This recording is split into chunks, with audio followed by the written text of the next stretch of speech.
Naitwa Inspector Yasoni Nyanyi, ni mratibu wa dawati la jinsia na watoto Tanga. Leo tuko kwenye ufunguzi wa maadhimisho ya siku 16 za kupinga ukatili duniani. Hizi siku 16 za kupinga ukatili duniani huanza tarehe 25 Novemba ya kila mwaka hadi tarehe 10 Disemba ya kila mwaka. Na hizi siku ukizihesabu kweli ni siku 16. Hasa siku hizi huwa zinatumiwa na wapinga ukatili wote duniani kufanya shughuli kwa ajili ya kupinga ukatili. Katika ufunguzi wa leo ambao umefanyika hapa wa wilaya, katika ngazi ya wilaya ambao umefanyika hapa katika ukumbi wa jiji la Tanga, kikubwa ambacho tumejifunza na ambacho tumeondoka nacho, tumeondoka na mambo matatu.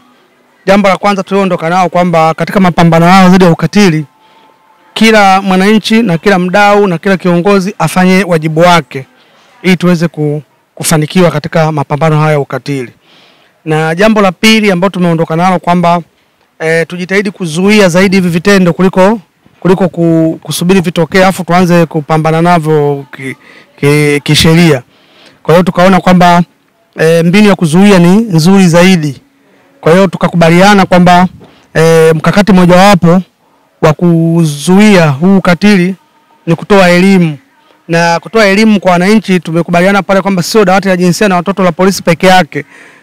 Wenye viti watoe elimu kwenye mitaa yao, wadau mbalimbali, ustawi wa jamii na wadau wengine wote nao watoe elimu kwenye maeneo yao.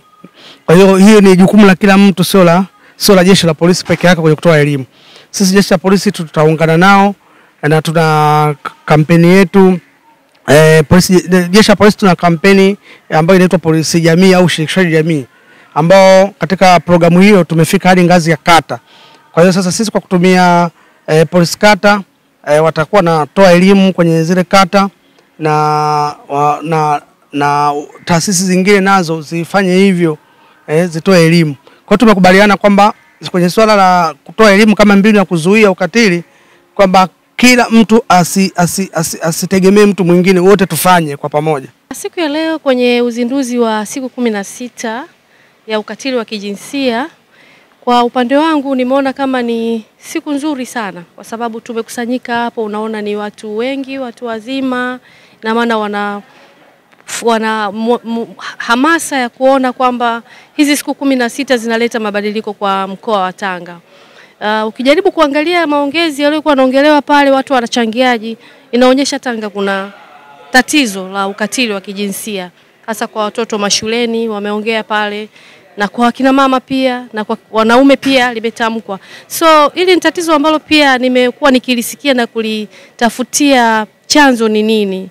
Kwa maana hiyo sasa, kutokana na hii program iliyopangwa, ni program nzuri. Tutakwenda kwenye masoko, tutakwenda kwenye mashule kufanya huo utafiti na elimu pia, kujua nini hasa chanzo, ni ajira, ukosefu wa ajira, au ni mila na desturi, au tutajua. Alafu sasa itakuwa ni vizuri, kwa sababu tukishapata source ni vizuri kutafuta suluhu. Kitu ambacho nimejifunza leo, kwanza nimejifunza kitu cha kwanza kabisa ni kwamba ukatili hauna umri.